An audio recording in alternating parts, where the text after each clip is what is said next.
Oke, Shalom. Kita belajar tentang kuat di dalam Tuhan. Jadi saya itu selalu bilang bahwa kalau saya bagi firman itu selalu yang baru. Nah, kuat di dalam Tuhan seperti tadi yang kita menyembah Tuhan, memuji Tuhan, kita ada berapa lagi yang menyatakan besar Tuhan. Dia Allah baik, dia Allah baik, dia Allah baik. Pertanyaannya, kebaikan Tuhan apa yang kita alami sehingga kita bisa sebut bahwa hanya dalam Tuhan kita mengalami kekuatan. Masalahnya banyak orang tidak mengandalkan kekuatan daripada Tuhan, mengandalkan kekuatan sendiri, akhirnya bermasalah, akhirnya mengalami cobaan dan jatuh, kalah. Kita belajar kuat di dalam Tuhan. Ayatnya di Efesus 6 ayat 10 dan 11.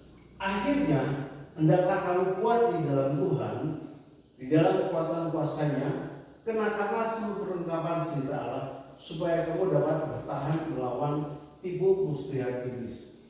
Kalau sebuah kalimat dimulai dengan kata akhirnya, itu ada berarti kesimpulan dari semuanya adalah seperti itu.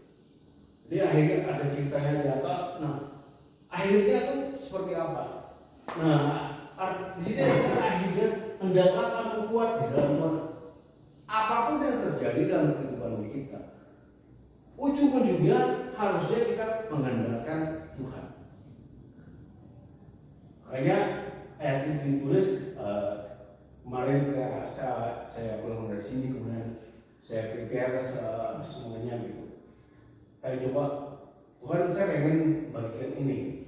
Dan ternyata memang kadang kita berhasil baca, tapi kita nggak paham ini apa sih, ini maunya seperti apa. Nah, kita akan belajar bersama-sama.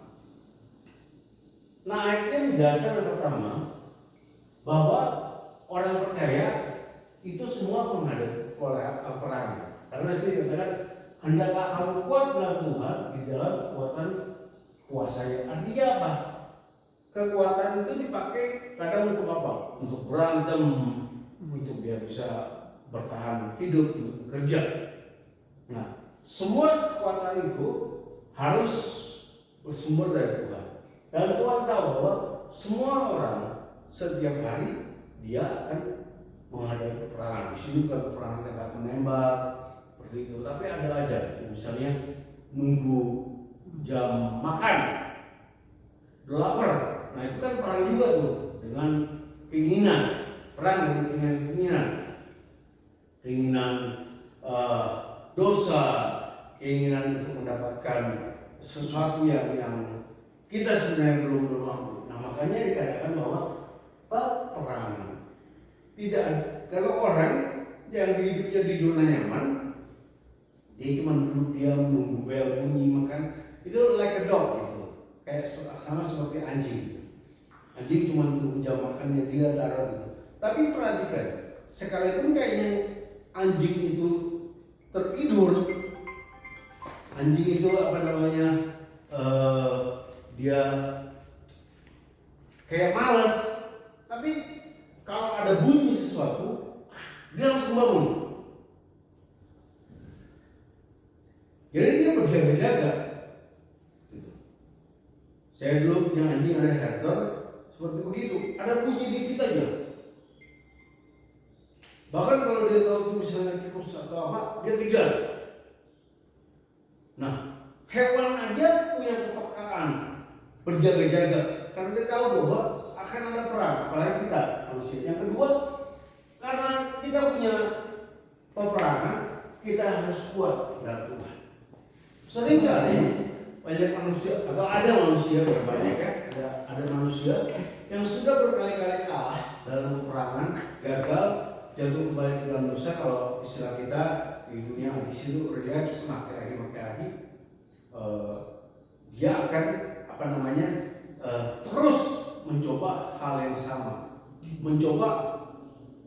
sama, untuk mencapai hal yang baru, nggak bisa.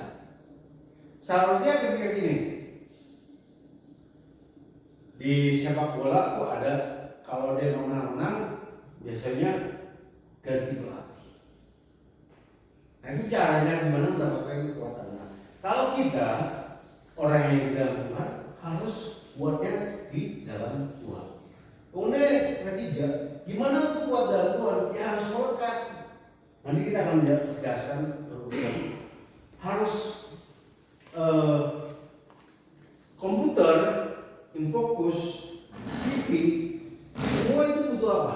Power untuk biar bisa menyala, butuh power. Ya, sekalipun misalnya laptop ada baterai, tapi itu kan powernya. Nah, untuk bisa dia digunakan, dia harus dicolokkan, tersambung dengan sumbernya. Jadi kalau infocus itu membutuhkan listrik, nggak mungkin dicolok ke lubang hidung, nggak akan nyala. Nanti yang ada yang bisa.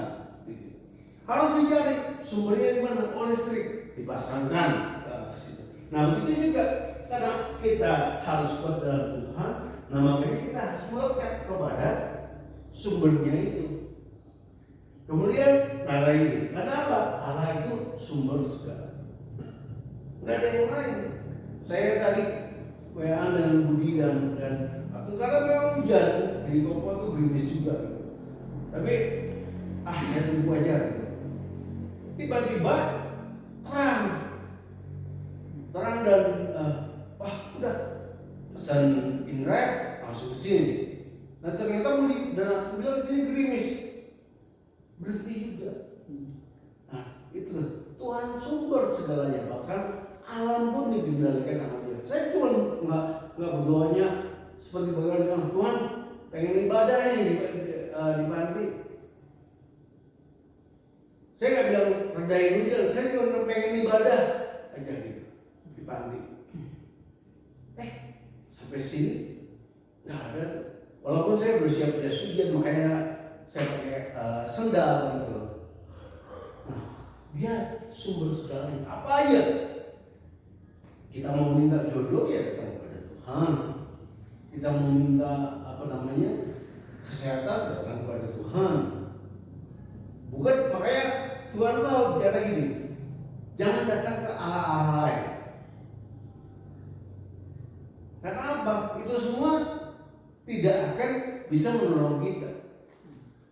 Ada orang yang datang ke Gunung Kawi, ada orang yang datang kemana-mana, sesembahan seperti begitu. Mungkin dia dapat, tapi hanya sebentar dan membutuhkan pengorbanan yang lain. Kemudian sumber, Allah sebagai sumber kekuatan itu, kekuatannya bekerja saat saya atau kita mengandalkannya untuk menghadapi peperangan. Jadi kekuatan Allah itu, makanya kita sering bilang gini, kok kayaknya Allah itu nggak bekerja, mana? Kok nggak ada gitu. Karena kita nggak pakai kekuatan Allah. Sabar itu adalah salah satu dari the power of kekuatan Allah.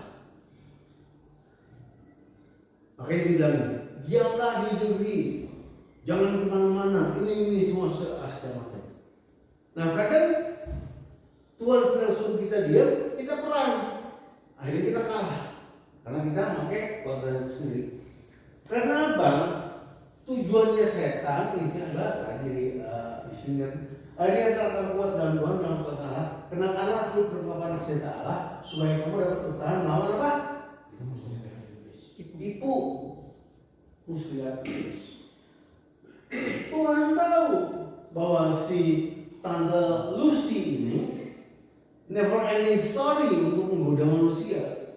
Cuman bedanya ya kalau dulu misalnya pakai buah, sekarang pakai yang lain gitu. Ya narkoba, ya apa ya seperti itu. Polanya sama. Dosa itu akan dibuat, makanya kenapa dibilang tipu muslihat. Tetap akan dibuat seperti sesuatu yang menarik dan enak kalau dilakuin. Setuju ya dengan saya? Makanya orang gampang tipu. Coba kalau misalnya dosa itu kita udah tahu. Bahkan kalau kita udah tahu akhirnya gimana, tetap kita lakukan. Kenapa? Enaknya. Nah jadi tujuan setan atau iblis menghancurkan perjalanan kehidupan orang percaya dan kesaksiannya. Oleh darah anak domba, oleh kesaksian kita, iblis dikalahkan. Nah, dia takut. Nah, makanya banyak kali ada orang bersaksian, nggak ada yang bersaksi. Nah, artinya apa? Ketika Anda sedang tidak ingin bersaksi, padahal mengalami kebaikan Tuhan, bangun tidur aja kebaikan Tuhan. Itu artinya apa? Anda sedang ditipu oleh iblis. Coba satu hari kita dikasih 24 jam, satu minggu kita dikasih 7 hari, belum sebulan. Apa kebaikan Tuhan yang pada kita ceritakan? Atau yang keluar dari mulut kita cuma sumpah serapah? Nah, itu artinya apa? Kita sedang dihancurkan. Kita harus berhati-hati. Nah, makanya nanti kita akan lihat satu persatu ya. Yang pertama, misalnya kecil, peperangan rohani atau peperangan iman. Tadi bilang dengan perang. Peperangan rohani itu gini. Kenapa dibilang peperangan rohani? Karena musuh kita adalah si iblis yang coba mengalihkan perhatian kita kepada Tuhan kepada keinginan dunia. Makanya dibilang jangan bersahabat dengan dunia. Carilah dulu kerajaan Allah. Ini kan dua hal yang sangat berbeda. Dikatakan carilah dulu kerajaan Allah, maka semuanya akan ditambahkan. Nah, ada lagi dikatakan di firman Tuhan, jangan bersahabat dengan dunia. Nah, orang manusia itu lebih gampang apa?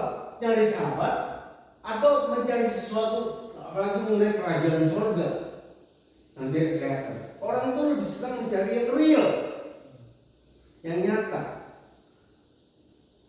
Daripada gua dulu diberkati Tuhan, masalah gua nggak beres, mendingan gua pinjam sama orang lain, beres masalah gua. Seperti itu. Nah, konteks ini, jadi teman-teman tuh kalau kita cinta Tuhan, kita belajar firman Tuhan, kita diperkaya. Carilah dulu kerajaan Allah. Aduh, udah punya masalah, disuruh nyari lagi. Kalau orang banyak bilang uyuh pisan katanya, uyuh itu capek banget. Mendingan jadi sahabat, mendingan jadi yang di dunia yang benar aja. Tanpa kita ketahui itu menjebak kita. Nah, akhirnya apa? Ketika kita memilih bersahabat dengan dunia, iman kita kepada Tuhan menjadi tidak ada. 2 Korintus 10 ayat 4, senjata-senjata yang kami gunakan di dalam perjuangan kami bukannya senjata dunia ini, tetapi senjata-senjata Allah yang berkuasa. Dengan senjata itu kami menghancurkan pertahanan-pertahanan, kami menangkis perdebatan-perdebatan, memakai senjatanya Allah. Firman Tuhan dikatakan sebagai topeng keselamatan, pedang. Itu senjatanya Allah. Gitu. Bukan begini juga, bukan berarti gini. Misalnya saya sedang mengalami masalah, kemudian saya mulai mengatakan firman Tuhan, menurut begini. Dan juga, tapi ketika kita ada masalah, yang pertama itu firman Tuhan itu mengingatkan kita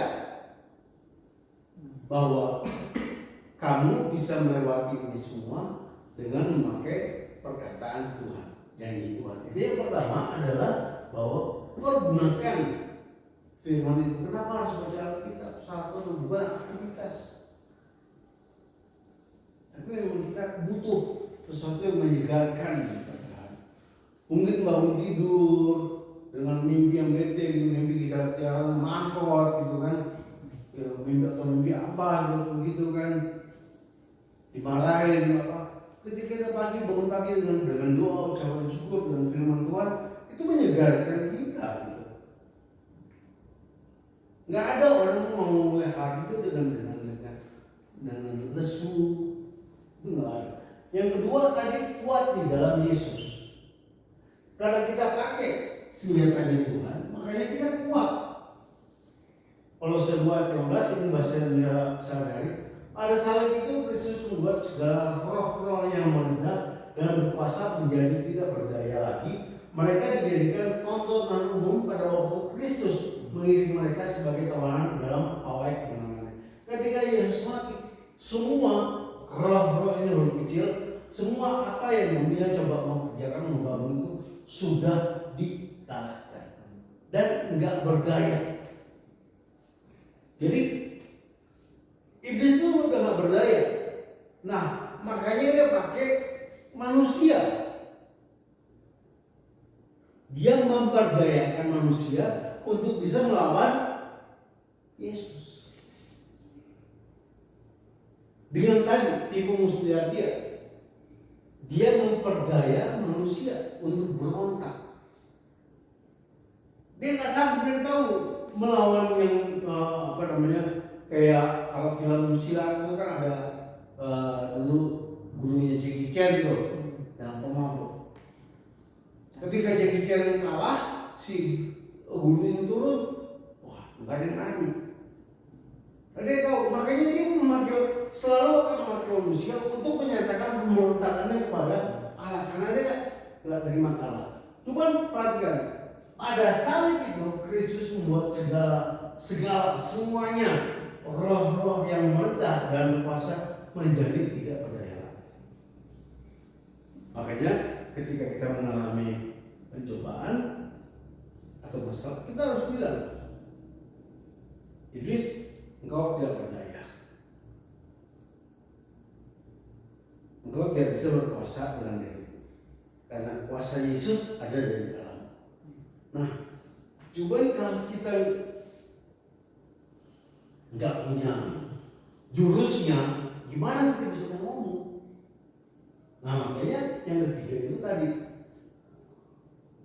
harus saya sebagai pemimpin perang, misalnya kita sedang perang melawan sebuah negara.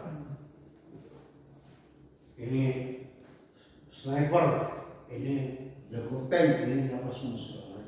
Sejago apapun, tapi harus dengan komando saya sebagai komandan. Saya bilang jangan nembak, ya jangan nembak. Saya bilang serang.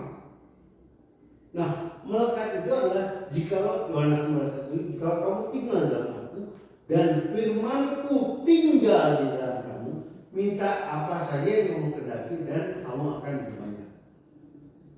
Semua kita punya rumah atau keluarga masing-masing. Di keluarga kita itu ada yang namanya orang tua. Nah, apa yang menjadi role orang tua itu, itulah yang harus dijalankan anak. Biar apa? Biar ketika apapun yang kita inginkan, kita enak ngomongnya minta. Kalau kita jauh, kita nggak percaya kuasa Yesus, kita nggak tahu firman Tuhan, maka kita tinggal dalam aku dan firmanku. Tidak hanya ikut ibadah, tapi firman Tuhan itu ada dalam kehidupan kita. Itu yang namanya melekat. Ada misalnya, nah ini papan tulis ini melekat kepada mana? Kepada dinding atau kepada paku?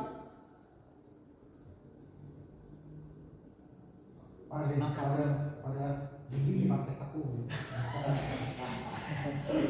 Kira-kira kekuatannya di mana? Di dinding atau di paku? Paku. Melekat pada dinding, tergantung pada paku. Ya, kekuatannya berarti di paku. Nah, begitu juga dengan kita. Sekalipun mungkin kita punya ilmu yang banyak, gitu kan, kita punya juara karate, kita jago ini, tapi walaupun kita merasa bahwa Tuhan itu gak gede dalam kehidupan kita, tapi dia berkuasa. Paku itu berkuasa atas bawang tulis itu. Melekat. Enggak hanya kenal, tapi tahu.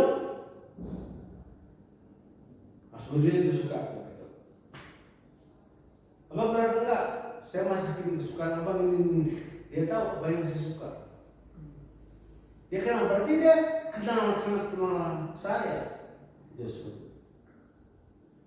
Ada itu ya, istri saya. Dia sangat tahu apa yang saya suka. Kemarin pulang dia beliin buah kesukaan saya yang lagi musim duku. Wah, aduh. Nah, kalau kita tahu apa yang menjadi kesukaan Tuhan, kita akan buat dia senang.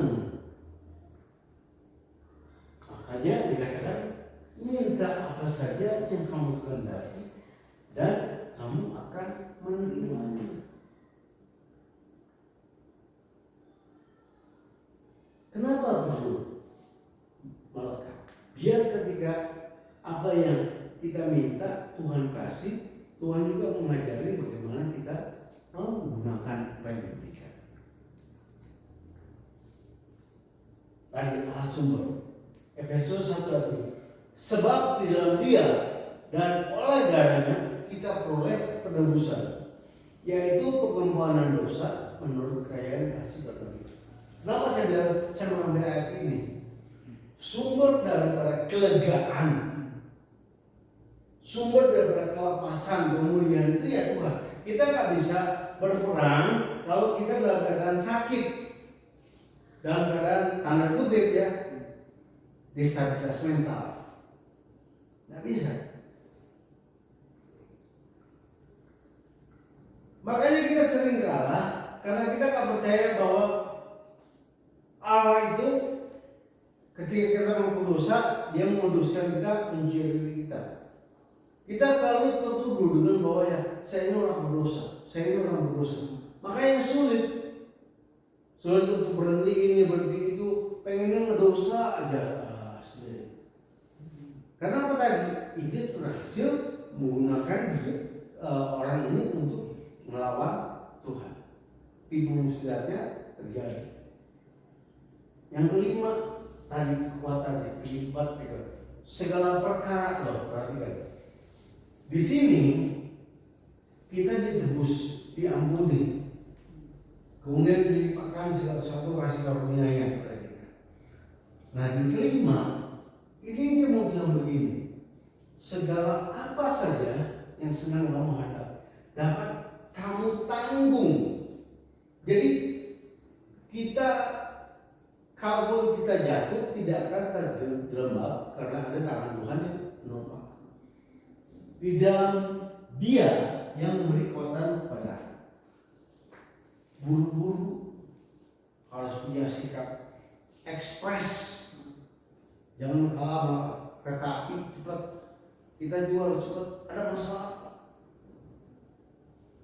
sakit, kemana kita langsung berdoa enggak?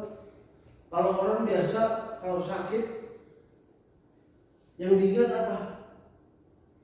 Kesusahan. Nah, gimana ya sembuh gak ya? Ini enggak, jadi lupa berdoa. Makanya suka ada yang kunjungan ke orang sakit buat ingatin berdoa. Kita bilang apa buat orang sakit? Cari orang tua minta penumpangan tangan agar mereka berdoa. Nah, ketika kita punya perkara, kita ada di dalam apa? Dalam kekuatan kita sendiri, dalam caranya dunia atau jalannya. Kalau kita ada di sini, apapun yang terjadi, kita bisa tenang. Makanya sebagian surat Paulus itu ditulis di penjara. Dia bisa bilang bersuka cita ini apa semua segala macam. Karena dia tahu pertolongan itu hanya datang dari Tuhan. Dia bisa menasihati orang karena dia tahu dia punya Tuhan yang akan melimpahkan kekuatan dalam kesabaran. Nah orang kan di dalam kelemahan engkau disitulah letak kekuatan buat Tuhan. Kelemahan orang pikir sabar itu lemah, enggak. Sabar itu kita sedang menunggu menanti ketua seperti khotbah saya 2 minggu lalu. Ini dalam bahasa Indonesia sehari-hari ya, dengan kuasa yang diberikan Kristus kepada saya mempunyai kekuatan untuk menghadapi segala rupa keadaan. Dengan kuasa yang ada di dalam saya, segala keadaan bisa kita hadapi. Yang terakhir, iblis itu hanya menghancurkan. Artinya apa? Semua gaya-gaya yang salah, semua apapun yang bukan datangnya dari kerajaan dari sorga, itu akan menghancurkan kehidupan kita. Ngomong jorok, berpikir jorok, terus gini. Hati-hati dengan kita yang suka nggak bisa menjaga mulut kita. Misalnya gini, kita suka ngomongin orang lain di belakang dia.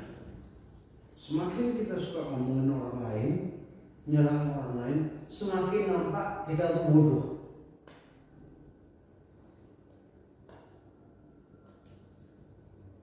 Contohnya kan gitu.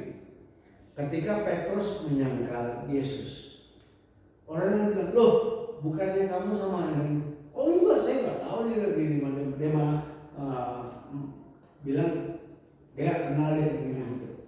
Dia ngomong kebenaran tentang yang sebenarnya. Orang lain yang lihat, orang kok bodoh banget. Udah jelas ada bukti yang begini, tapi dia menyangkal. Nah jadi orang yang tidak buru-buru beres dosanya, kerjanya oh enggak kok, boleh aja coba ini, itu orang yang paling bodoh. Itulah orang yang akan menjadi alat pekerjaannya iblis.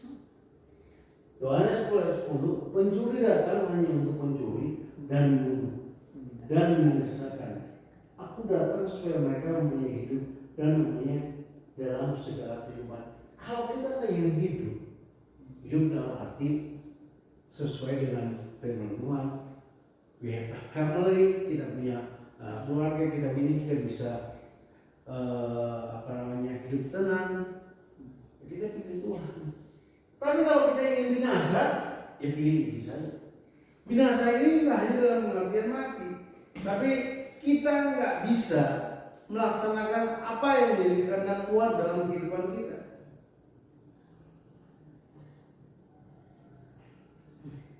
Keinginan Tuhan yang terutama di Kejadian dikatakan beranak cuculah dan bertambah banyak, taklukkanlah bumi, dikatakan seperti itu. Artinya apa? Menjadi orang yang berpengaruh, menjadi berkat, punya keluarga. Nah, kalau ada yang sampai hari ini belum berkeluarga, jangan salahkan Tuhan. Tapi kita mengecek kita seperti apa. Kalau kita ingin membunuh masa depan kita ingin mendapatkan sesuatu yang merusak kehidupan kita. Orang lain tidak akan pernah merasa rugi ketika Anda rusak. No. Tapi perhatikan baik-baik. Kalau kita ingin punya hidup dan hidup itu diberkati, datanglah kepada Tuhan Yesus.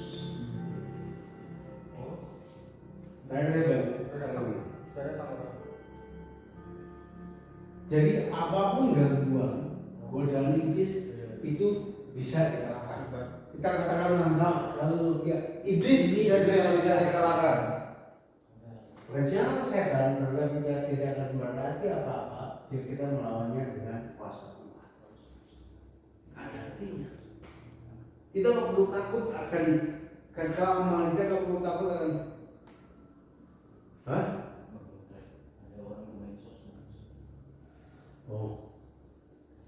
perhatikan deh. Dikatakan kali saya ingat, saya pernah ngomong, kalau kita dalam kehancuran, contoh ginilah, teman-teman yang ada di facility, ada nggak teman yang datang pesan? Nggak ada. Kalau kita di kondisi yang bahagia, punya rumah gedung atau berhasil, banyak yang datang. Banyak. Ngantri minta sumbangan. Tapi kalau kita belaksak nggak ada. Nah, Tuhan kita dalam segala kondisi apapun, Dia pasti ada dalam kehidupan kita. Jadi poinnya adalah bahwa sadarilah bahwa Tuhan itu sudah menetapkan kita jadi pemenang. Tuhan itu sudah kita menjadi pemenang. Tuhan Yesus berkati. Mari kita mau kenapa kebiasaan sudah datang? Put apa?